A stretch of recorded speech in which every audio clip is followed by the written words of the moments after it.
Les attentats de Paris sont une tragédie absolue, mais c'est aussi une succession de détails qui laissent beaucoup de questions en suspens. Comment un attentat d'une telle ampleur peut-il être organisé dans une capitale européenne? L'expression « management de la terreur » n'a pas encore été prononcée dans ce contexte.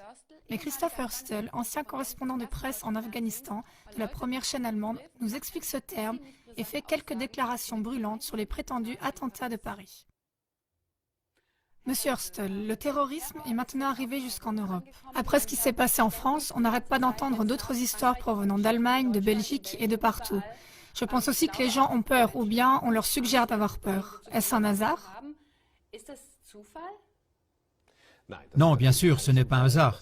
Évidemment, cela a été préparé. Aussi, ce qui nous est rapporté par les médias de masse et qui n'est pas fidèle à la vérité, ça non plus, ce n'est pas un hasard.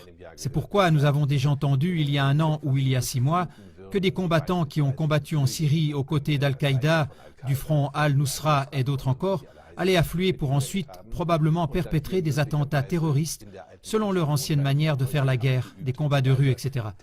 Ça, c'est une chose. L'autre point doit bien sûr être observé sous un tout autre angle.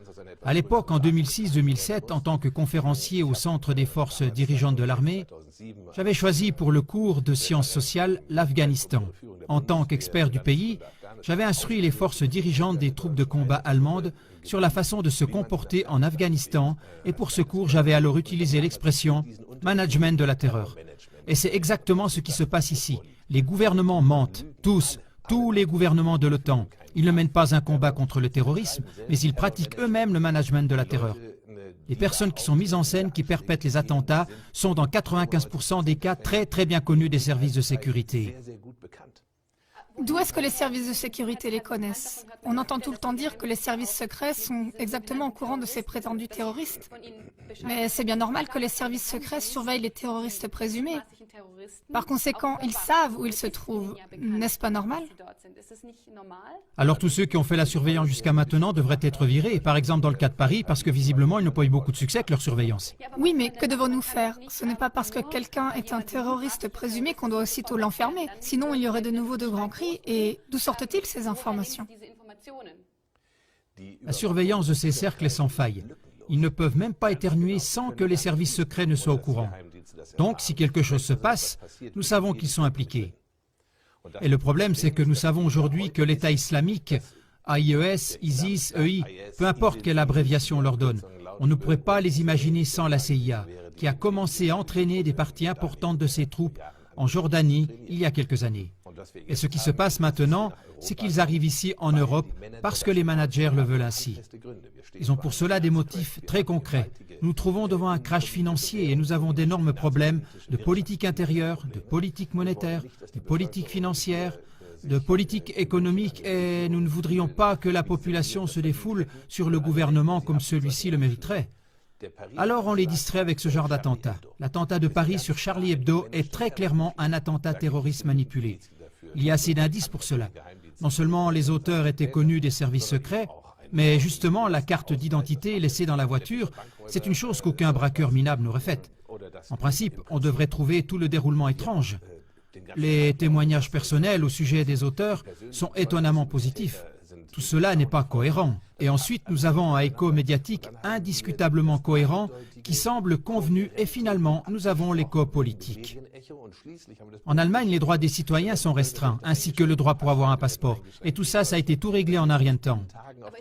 Mais ça, c'est peut-être quand même nécessaire. Je veux dire... C'est nécessaire. Si on veut avoir les terroristes sous contrôle, vous dites qu'il y a une surveillance sans faille. Par conséquent, on aurait déjà pu tout maîtriser au préalable, dans le cas de Paris.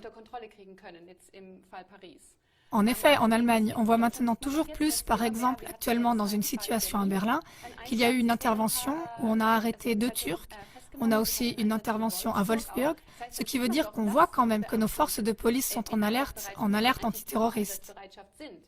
Ils sont en alerte et un gouvernement qui pratique le management de la terreur via le ministre de la Défense, le ministre des Affaires étrangères et le ministre de l'Intérieur. Ce sont ces 3 qui, dans tous les pays de l'OTAN, sont coupables et devraient être mis en prison. Bien sûr, ils vont réfléchir comme « quand allons-nous mettre en œuvre un attentat terroriste ? Nous allons y recourir lorsque nous aurons l'impression que la population devient nerveuse d'une manière ou d'une autre parce que le système politique de son pays ne lui convient pas. Ils le mettront en œuvre lorsqu'ils auront l'impression qu'ils en ont besoin parce qu'ils n'arriveront pas à faire passer certaines restrictions, des droits civiques ou des lois hostiles à la démocratie. » Donc encore plus de surveillance, etc. ou d'autres choses semblables comme par exemple la loi sur les passeports qui a été adoptée. Par exemple, ce sont exactement ces points-là. Lorsque le gouvernement a le sentiment « Ah, nous arriverons à faire passer la loi sans attentat terroriste », bon, on va quand même arrêter quelques personnes, parce que ce sont peut-être des cercles qui sont contrôlés, mais ils sont quand même peut-être capables de se débrouiller tout seuls. Donc, le management de la terreur est un business très compliqué. On connaît cet exemple dans le cas de la NSA, où les services secrets intérieurs, les services de la sécurité du territoire, avaient de toute évidence comme habitude de coopérer avec un groupe de tueurs d'extrême droite. Et ça, c'est de ces problèmes qu'il s'agit là. Si on regarde où cela nous mène à l'avenir, on a juste besoin de regarder quelles sont les données générales. Si on a une crise, alors le gouvernement s'assure qu'elle garde la population dans la confusion par ce genre d'attentats orchestrés. Et ça, c'est en principe du point de vue du management. Les attentats autorisés, les personnes qui se promènent par là... Ce sont là quand même des accusations virulentes. Oui, c'est une accusation extrêmement virulente. Il serait temps qu'elle se fasse entendre de plus en plus fort. Le sujet du management de la terreur, je l'ai enseigné à l'époque aux soldats et j'en ai aussi donné une définition. C'est justement l'instruction, l'armement, l'approvisionnement en données, le paiement, le personnel politique et aussi les mesures disciplinaires. Il y a des lancements de drones US au Yémen où les troupes d'Al-Qaïda qui réussissaient ne voulaient pas obéir. Alors justement, certaines de ces personnes qui n'ont pas voulu obéir aux ordres ont dû être éliminées, etc. C'est un business très violent, sanglant, et ça englobe des victimes humaines dans les populations innocentes de ces pays où cela se déroule, comme par exemple maintenant, justement à Paris. Est-ce que cela fonctionne? Apparemment, cela fonctionne. Comme nous le voyons, l'attention de tout le monde est détournée. Le président français Hollande, qui est absolument impopulaire et qui était à 13%, a connu d'un coup une augmentation de sa popularité qui est passée à 29%.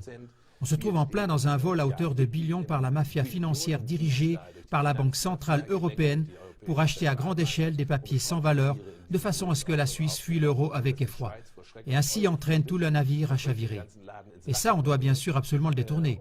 On ne peut pas laisser les gens venir à l'idée de vouloir tout d'un coup s'attaquer à la mafia financière. Ce serait vraiment déplacé. C'est pour cela qu'on a besoin d'une attaque terroriste. Merci beaucoup, Monsieur Hostel. Est-ce donc juste une diversion ou un terrorisme aux motivations vraiment religieuses? Car effectivement, une étude nous parvient d'Europol pour l'année 2013 qui dit que les musulmans ne seraient responsables que de 2% des attaques terroristes des 5 dernières années. Et si on regarde l'année 2013 de plus près, on voit 152 attaques terroristes dont seulement 2 avaient des motifs religieux et 84 des motivations nationalistes ou séparatistes.